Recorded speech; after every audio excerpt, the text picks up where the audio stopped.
हरे कृष्णा। प्रिय भक्तजनों, आज हम आप सभी को सत्यनारायण व्रत कथा के इस पावन प्रसंग में सादर आमंत्रित करते हैं। सत्य, धर्म और भक्ति के प्रतीक भगवान श्री सत्यनारायण की यह कथा जीवन में सुख, समृद्धि, शांति और मंगल प्रदान करने वाली मानी जाती है। आज के इस पवित्र व्रत के अवसर पर हम कामना करते हैं कि भगवान सत्यनारायण की कृपा आप और आपके परिवार पर सदैव बनी रहे, आपके सभी कष्ट दूर हो और जीवन में सत्य, सदाचार व आनंद का वास हो।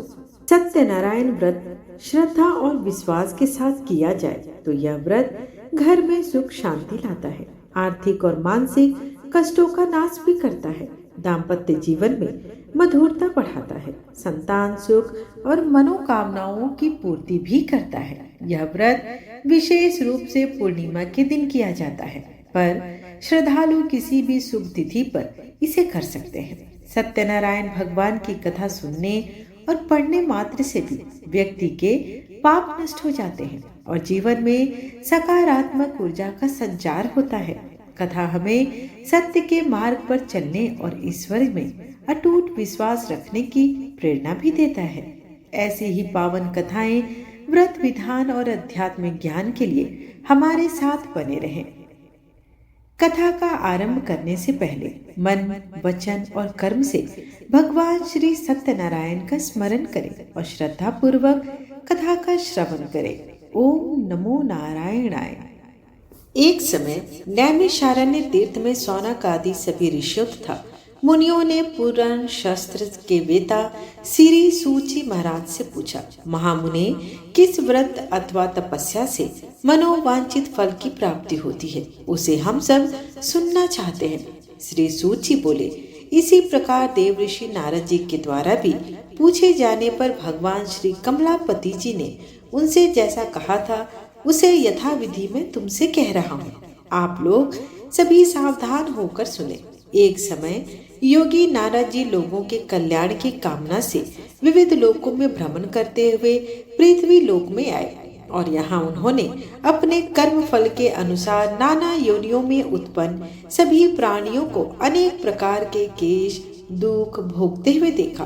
किन उपाय से इनके दुखों को सुनिश्चित रूप से नाश हो सकता है, ऐसा मन में विचार करके वे विष्णु लोक को गए। वहां 4 भुजाओं वाले शंख, चक्र, गदा, पद्म तथा वनमाला से सुशोभित शुक्र वर्ण वाले भगवान श्री नारायण जी का दर्शन करते हैं और उन्हें देवादिदेव की भी वे स्तुति करने लगते हैं।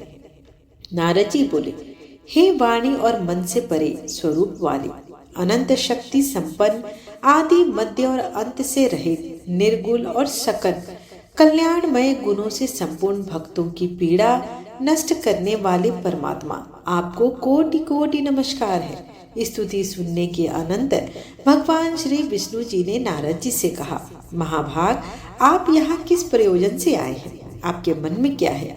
नारद जी बोले, भगवान, पृथ्वी लोक में अपने पाप कर्मों के द्वारा विभिन्न योनियों में उत्पन्न सभी लोग बहुत प्रकार के कलेशों से दुखी हो रहे हैं। हे नाथ, किस लघु उपाय से उनके कष्टों का निवारण हो सकेगा? यदि आपकी मेरे ऊपर कृपा हो तो वह सब मैं जानना चाहता हूँ।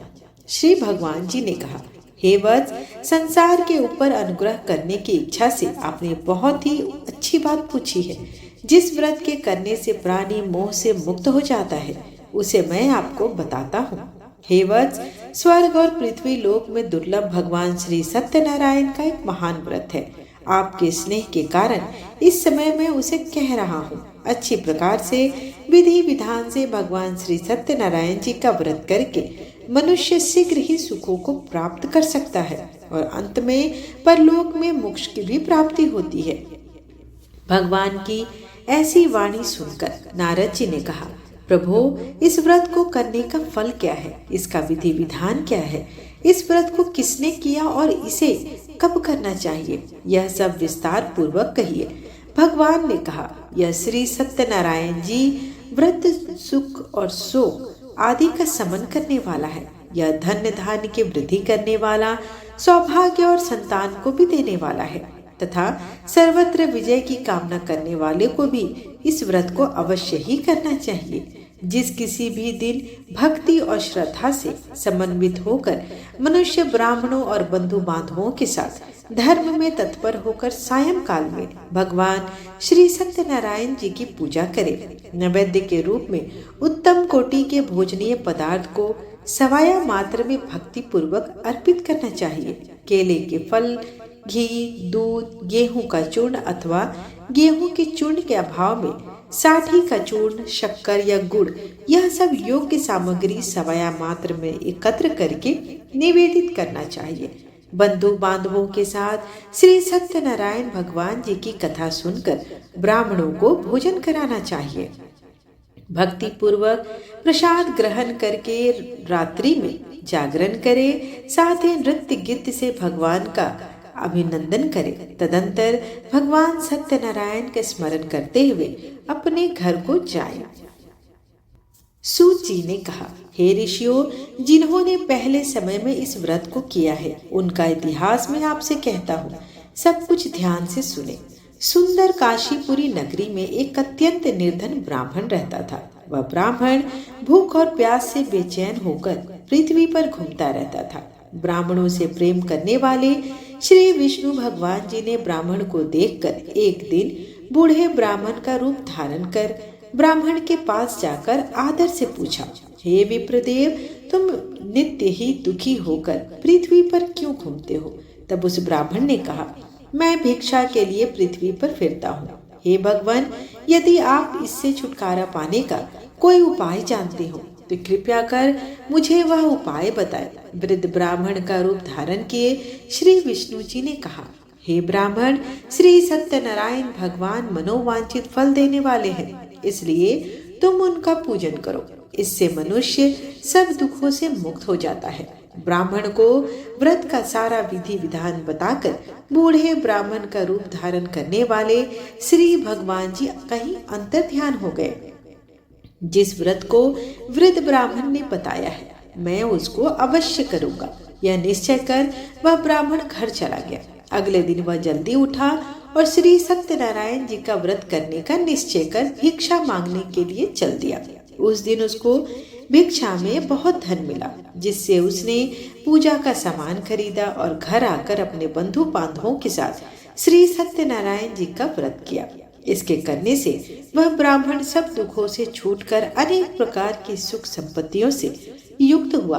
तभी से वह विप्र हर मास व्रत करने लगा। इसी प्रकार सत्यनारायण जी के व्रत को जो शास्त्रीय विधि के अनुसार करेगा वह सब पापों से छूटकर अंत में मोक्ष को प्राप्त करेगा। आगे भी जो मनुष्य पृथ्वी पर श्री सत्यनारायण जी का व्रत करेगा वह सब दुखों से छूट जाएगा। इस तरह ऋषियों ने कहा, हे मुनीश्वर, संसार में इस विप्र से सुनकर किस किस ने इस व्रत को किया, यह सब भी हम सुनने की इच्छा रखते हैं। श्री सूत जी ने कहा, हे मुनियों, जिस जिस प्राणी ने इस व्रत को किया उन सब की मैं तुम्हें कथा सुनाता हूँ। एक समय वह ब्राह्मण धन और ऐश्वर्य के अनुसार बंधु बांधवों के साथ व्रत पूजन कर रहा था। उसी समय एक लकड़हारा आया। उसने लकड़ियों को विप्र को पूजा करते देखकर लकड़ियों की गठरी को बाहर ही रख दी और विप्र के घर के अंदर चला गया। प्यास से व्याकुल लकड़हारे ने विप्र को व्रत करते देखा। वह प्यास को भूल गया। उसने उस विप्र को नमस्कार किया और कहा, हे विप्र, आप यह किसकी पूजा कर रहे हैं? इस व्रत को क्या फल में है, क्या करके मुझे बताइए। ब्राह्मण ने कहा, सब मनोकामनाओं को पूर्ण करने वाला यह श्री सत्यनारायण जी का व्रत है। इनकी ही कृपा से मेरे यहाँ धन धान्य आदि की वृद्धि हुई है। विप्र ने इस व्रत के बारे में जानकर लकड़हारा बहुत प्रसन्न हुआ। भगवान का चरणामृत ले और भोजन करने के बाद वह अपने घर को चला गया। अगले दिन लकड़हारे ने अपने मन में संकल्प किया कि आज ग्राम में लकड़ी बेचने से जो भी धन मिलेगा उसी से भगवान श्री सत्यनारायण जी का उत्तम व्रत करूंगा। मन में ऐसा विचार कर वह लकड़हारा लकड़ियां अपने सिर पर रखकर जिस नगर में गया जहाँ पे लोग धनवान रहते थे उस दिन उसे उन लकड़ियों के चौगुने दाम मिले। वह बूढ़ा लकड़हारा अति प्रसन्न होकर पके केले, शक्कर, शहद, घी, दूध, दही और गेहूं का चूर्ण इत्यादि श्री सत्यनारायण भगवान के व्रत की सभी सामग्री लेकर अपने घर आ गया।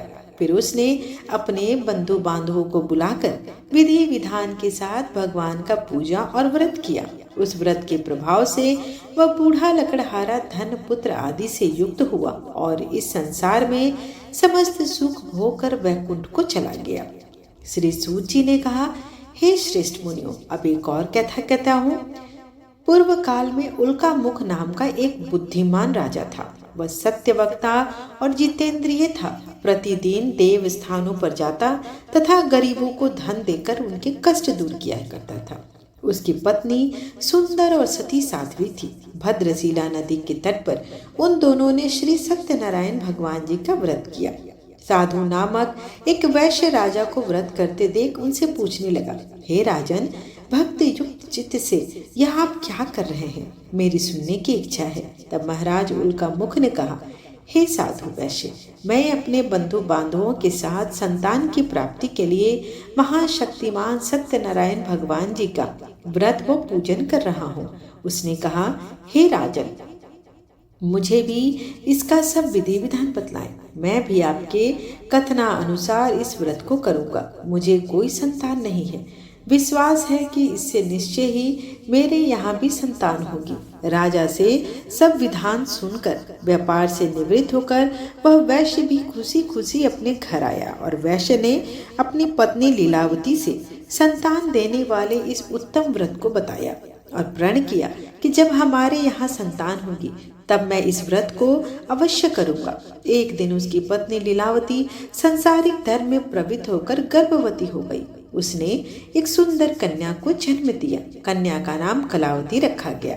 इसके बाद लीलावती ने अपने पति को स्मरण कराया कि आपने जो भगवान का व्रत करने का संकल्प किया था, अब आप उसे पूर्ण कीजिए। साधु वैश्य ने कहा, हे प्रिय, मैं कन्या के विवाह पर इस व्रत को अवश्य करूंगा। इस प्रकार अपनी पत्नी को आश्वासन देकर वह व्यापार करने चला गया।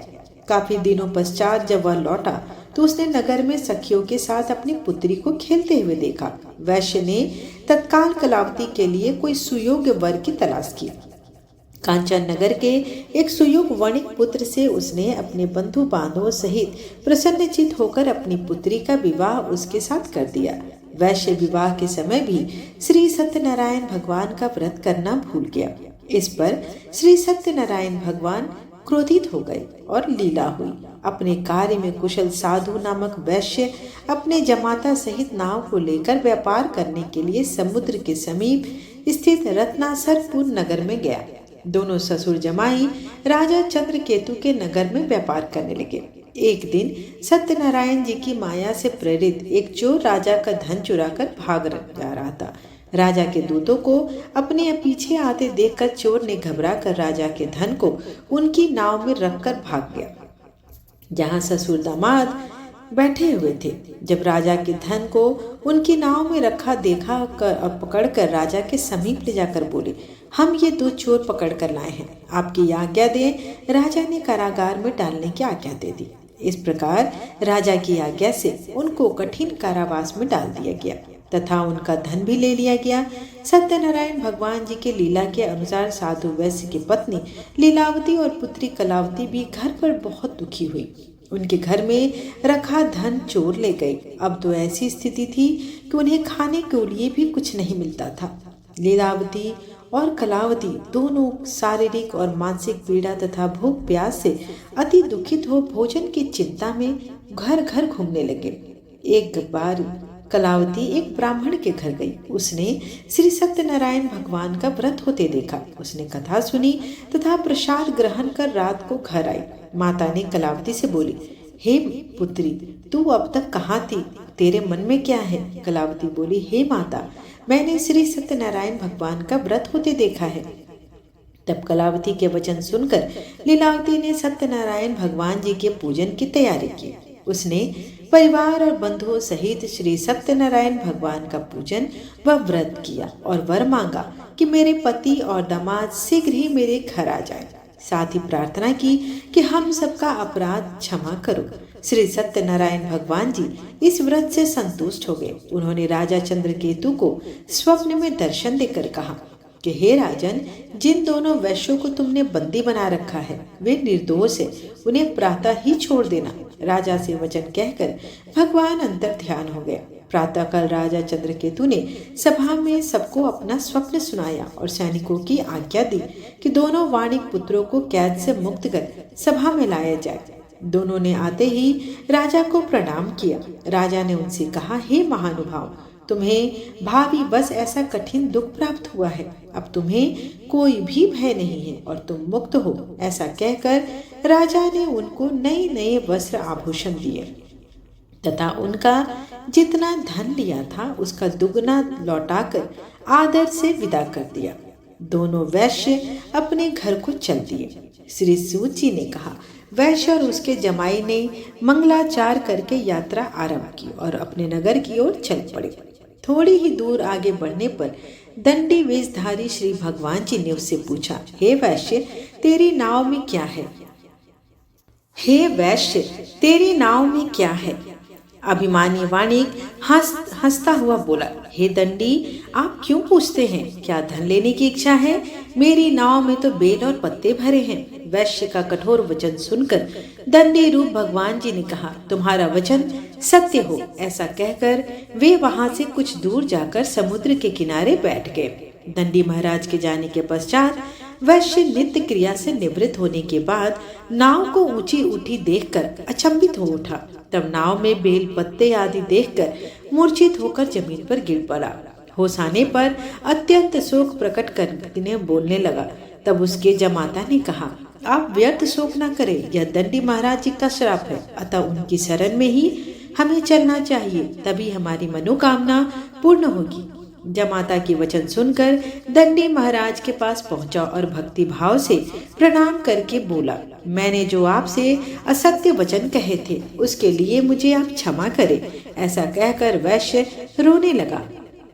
तब दंडी भगवान बोले, हे वाणिक पुत्र, मेरी आज्ञा से तुझे बार बार दुख प्राप्त हुआ है, तू मेरी पूजा से विमुख है। तब उसने कहा, हे भगवान, आपकी माया से ब्रह्मा आदि देवता भी आपके रूप को नहीं जान पाते, तब मैं अज्ञानी भला कैसे जान सकता हूँ?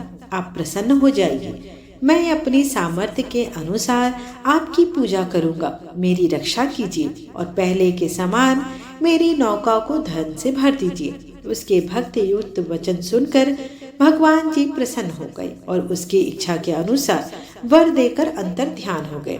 तब ससुर और जमाता दोनों ने नाव पर आकर देखा तो नाव धन से परिपूर्ण है। फिर वह भगवान सत्यनारायण का पूजन कर जमाता सहित अपने नगर को चला। जब वह अपने नगर के निकट पहुंचा तब उसके एक दूत को अपने घर भेजा। दूत ने वैश्य के घर आकर उसकी पत्नी को नमस्कार किया और कहा, आपके पति और दामाद सहित इस नगर के समीप आ गए हैं। लीलावती और उसकी कन्या कलावती उस समय भगवान का पूजन कर रही थी। दूत का वचन सुनकर साधु की पत्नी बड़े हर्ष के साथ सत्यदेव का पूजन पूर्ण किया और अपनी पुत्री से कहा कि मैं अपने पति के दर्शन को चाहती हूँ, तो भी अपना कार्य पूर्ण कर शीघ्र आना। परंतु कलावती पूजन एवं प्रसाद छोड़कर अपने पति के दर्शन के लिए चली गई थी, परंतु उसको पति का दर्शन प्राप्त नहीं हुआ। नौका को डूबा हुआ तथा कन्या को रोती हुई देखकर वैश्य दुखित हो बोला, हे प्रभु, मुझसे या मेरे परिवार से जो भी भूल हुई है उसे आप क्षमा करिए। उसके दीन वचन सुनकर सत्यदेव भगवान प्रसन्न हो गए और आकाशवाणी हुई कि हे वैश्य, तेरी कन्या प्रसाद छोड़ कर आई है, इसका पति अदृश्य हुआ है। यदि यह घर जाकर प्रसाद खाकर लौटे तो इसका पति अवश्य मिल जाएगा। आकाशवाणी सुनकर कलावती ने घर पहुंचकर पूजन कर प्रसाद खाया और फिर आके अपने पति के दर्शन किए। तत्पश्चात वैश्य ने वहीं बंधु बांधवों सहित सत्यदेव का विधि पूर्वक पूजन किया। वह इस लोक को सुख को भोग कर अंत में स्वर्गलोक को गया। श्री सूत जी ने आगे कहा कि हे ऋषियों, मैं एक और भी कथा कहता हूँ। प्रजापालन में लीन तुंगध्वज नाम का एक राजा था। उसने भगवान सत्यदेव का प्रसाद त्याग कर बहुत दुख पाया था। एक समय राजा वन में वन्य पशुओं को मारकर बड़ के वृक्ष के नीचे आया। वहां उसने ग्वालों को भक्ति भाव से बंधुओं बांधवों सहित श्री सत्यनारायण जी का व्रत पूजन करते देखा, परंतु राजा देखकर भी अभिमानवश ना तो वहां गया और ना ही सत्यदेव भगवान को नमस्कार ही किया। जब ग्वालों ने भगवान जी का प्रसाद उनके सामने रखा तो वह प्रसाद त्याग कर अपने नगर को चला गया। नगर में पहुंचकर उसने देखा कि उसका सब कुछ नष्ट हो गया है। वह समझ गया कि यह सब भगवान सत्यदेव ने ही किया है। तब वह उसी स्थान पर वापस आया और ग्वालों के समीप गया और विधि पूर्वक पूजन कर प्रसाद खाया तो सत्यनारायण जी की कृपा से सब कुछ पहले जैसा ही हो गया और दीर्घ काल तक सुख भोग कर स्वर्ग को चला गया। जो भी मनुष्य इस परम दुर्लभ व्रत को करेगा, श्री सत्यनारायण भगवान की कृपा से उसे धन्य धान्य की प्राप्ति होगी। निर्धन धनी बंदी बंधन से मुक्त होकर निर्भय हो जाता है। संतानहीन को संतान की प्राप्ति होती है तथा सब मनोरथ पूर्ण होकर अंत में वह वैकुंठ धाम को जाता है। जिन्होंने पहले इस उत्तम व्रत को किया, अब उनके दूसरे जन्म की कथा भी सुनिए। सतानंद नामक ब्राह्मण ने सुदामा के रूप में जन्म लेकर श्री कृष्ण की भक्ति कर मोक्ष प्राप्त की। उल्कामुख नाम के राजा दशरथ बने और श्री रंगनाथ का पूजन कर वैकुंठ को प्राप्त हुए। साधु नाम के वैश्य ने धर्मात्मा सत्य प्रतीक राजा मोरध्वज बनकर अपने पुत्र को और आर्य से चीरकर मोक्ष को प्राप्त हुआ। महाराज तुंग ध्वज स्वयं भू मनु कहे गए। उन्होंने बहुत से लोगों को भगवान की भक्ति में लीन कर मोक्ष प्राप्त किया। लकड़हारा भील अगले जन्म में गुह नामक निषाद राज हुआ, जिसने भगवान श्री राम के चरणों की सेवा करके मोक्ष को प्राप्त किया। प्रिय भक्तजनों, इस प्रकार भगवान श्री सत्यनारायण की यह पावन व्रत कथा पूर्ण होती है। जो भी श्रद्धा विश्वास और नियम पूर्वक इस व्रत को करता है तथा कथा का श्रवण करता है, उसके जीवन से दुख दरिद्रता और भय दूर होते हैं तथा सुख शांति और समृद्धि का वास होता है। यह कथा हमें सिखाती है कि सत्य धर्म और भगवान में अटूट विश्वास ही जीवन का सच्चा आधार है। जो व्यक्ति अहंकार असत्य और आलस्य का त्याग कर भक्ति भाव से ईश्वर का स्मरण करता है, उसके सभी कार्य सिद्ध होते हैं। हे भगवान श्री सत्यनारायण, जैसे आपने अपने भक्तों पर कृपा की, वैसे ही हम सभी पर अपनी कृपा बनाए रखें। हमारे घर परिवार में सुख शांति स्वास्थ्य और समृद्धि प्रदान करें। कथा वाचन या श्रवण में यदि कोई त्रुटि हुई हो तो कृपया हमें क्षमा करें। ओम नमो नारायणाय। ओम श्री सत्यनारायणाय नमः। ऐसी ही पावन कथाओं के लिए जुड़े रहें और कथा आपको सुफल प्रदान करे। यही हमारी मंगल कामना है। धन्यवाद।